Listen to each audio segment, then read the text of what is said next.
guys, it's Quana back again with another review, and this time I'm going to be giving you a quick non-spoilery review of the Netflix film The Perfect Find. This film is based on the novel by Tia Williams, and it was directed by Numa Perrier, and it stars Gabrielle Union, Keith Powers, D.B. Woodside, Aisha Hinds, LaLa Anthony, and Gina Torres, Goddess Jasmine for all of my Angel fans. And I'm going to tell you guys what things I liked about the movie and what things I didn't like, and try to stay away from as many spoilers as possible before giving you my final graded review of the show, so you can know whether or not you should watch The Perfect Find, and if you've already watched The Perfect Find, whether or not you will agree with my take on the show. So let's get started with just a quick synopsis. This is how Stella got her groove back 2.0. So The Perfect Find is all about this woman by the name of Jenna, who has just exited a 10-year relationship with her fiance Brian, who's broken up with her, and her life has completely fallen apart. In order to put back the pieces, she gets a job with her arch nemesis Darcy as a beauty journalist, and soon finds out that she has had a fling or moments with Darcy's 22-year-old son. Well, he's 22 in the book. I think he's around 25. Son Eric, who is a videographer. The question becomes, can they stay away from each other? It was just a one-off, or is Eric the perfect find for Jenna? This film is a rom-com, and it brings together this talented cast to show this impassioned love story, this May-December romance between Jenna and Eric. Also, her friend group with her friends played by LaLa Anthony and Aisha Hinds, who many of you might know from 911. She's amazing.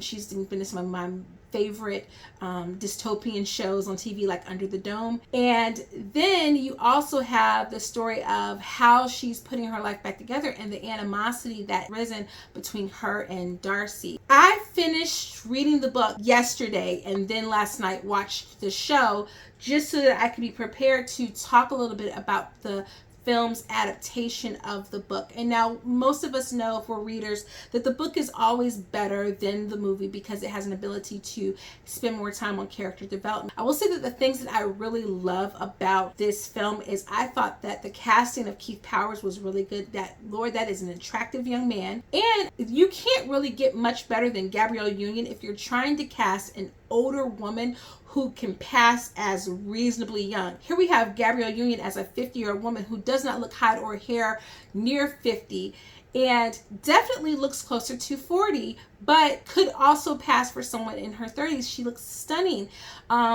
It really makes you wonder, did she find the potion from Death Becomes Her? And then you have her friend group, and I think Aisha Hinds was really well casted in her role. LaLa Anthony, this was an interesting role for her. She's played similar characters before, and she's really new to acting. I thought she did well in the role, but they dialed back her character, so it was really kind of hard to tell how well she did in this role. The character of Brian was completely altered from the book version, and so D.B. Woodside, who I absolutely adore. You can't hate on the man who played Blue from The Temptations, and also the man who played Robin Wood in Buffy the Vampire Slayer. That's right.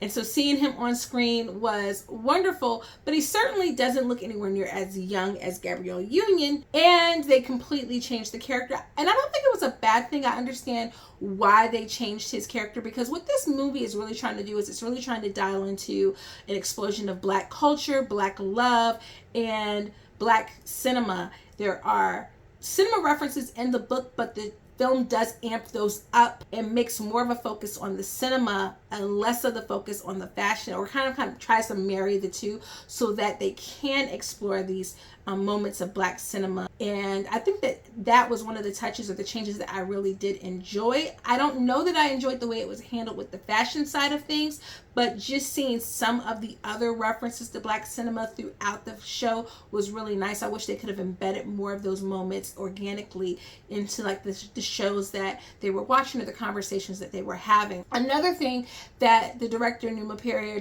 does really well with the direction of this is the use of comedy, or the inclusion in more comedy. And I will say that that's a major difference between the book and the film, is that it attempts to dial up the comedy, and I think those moments are handled well, but I do think that the dialing up of the comedy causes the romance to kind of lose itself a little. There were some major character rewrites, in my opinion, for the film. Jenna's character is a lot more vulnerable, I believe, in the book, and a lot less vulnerable here and a lot more confident here. Eric's character is a lot more vulnerable here and a lot less confident in the film. And Darcy's character is kind of almost a new creation. What I will say is this: I think that anytime we have a black couple love story film, which seems to be rare and rare these days, it's really nice. It's not to the exclusion of any other kind of romance, and there's nothing wrong with them depicting interracial love, but it does seem like a trend where the exploration of black love between two black people is not fully expressed. So even if it's shown in the background of a show, or even if it's there, it's not always centered around their love and how they love each other. One recent work of memory that does a really good job of doing that is This Is Us, with the story of Beth and Randall. So I think that inclusion and those changes to keep it more focused on Jenna being someone who loves black men, I think I understand that really well, and that doesn't bother me nearly as much as some of the other changes. I will say I didn't love the change of Darcy's character, because she puts me in the mind, without giving spoilers, of she feels like Miranda from The Devil Wears Prada mixed with Grace Jones. At least that's how I saw her when I was reading the book. It's kind of like a clone of the two, just with, hair, but very much Grace Jones, especially Grace Jones in Boomerang. She was really giving me those kinds of vibes, and I didn't get really anything of that here. That being said, oh my gosh, like, it's Gina Torres. She's amazing, amazing, amazing. So I still wish that they had casted Gina Torres, because I can envision Gina Torres playing the character. I just wish that they had made some alterations to the way that character was brought to life on screen. I think the moments where the film is strongest is the moments where we see Jenna and Eric alone and really going through their courtship. I wish we had gotten the chance to spend more time with that. The film has a runtime of 1 hour and 39 minutes, but I listened to the book on audio, which is like 11 hours. Now, mind you, if I had sat down and actually just read the physical book, I could have read it in 3 to 4 hours max. But that just kind of goes to show you like how much more development the book gives you for the characters than what the show gives you. I kind of wish that they had gone maybe an additional 10-15 minutes and given us more of the courtship side of things, spent more time with those two characters together so we could really feel that tangible chemistry. Because when I tell you, when you listen to the book or when you read the book, there are some moments, baby, okay, there are some moments where you will be blushing, and Eric will make you be like, oh, okay, I understand why she fell so hard. And I wish we had gotten a little bit more of that in this film. But did I appreciate the film? Absolutely. Just because, one, I don't think we get enough black rom-coms, and we don't get enough black on black love stories being told nowadays, that I definitely could see myself watching this again. But if I'm going to rate it amongst my all-time favorite rom-coms, even when I include black rom-coms into that and all rom-coms into that, it doesn't even really crack my top 10. I really wish that while Numa was pulling in those references to Black Hollywood, that we would have seen actually a bit more of a touch and homage to the rom-com genre. I would have loved to see some of the references being made to films like Notting Hill or My Best Friend's Wedding or Love Jones, even Love and Basketball, as problematic as that love story is at times.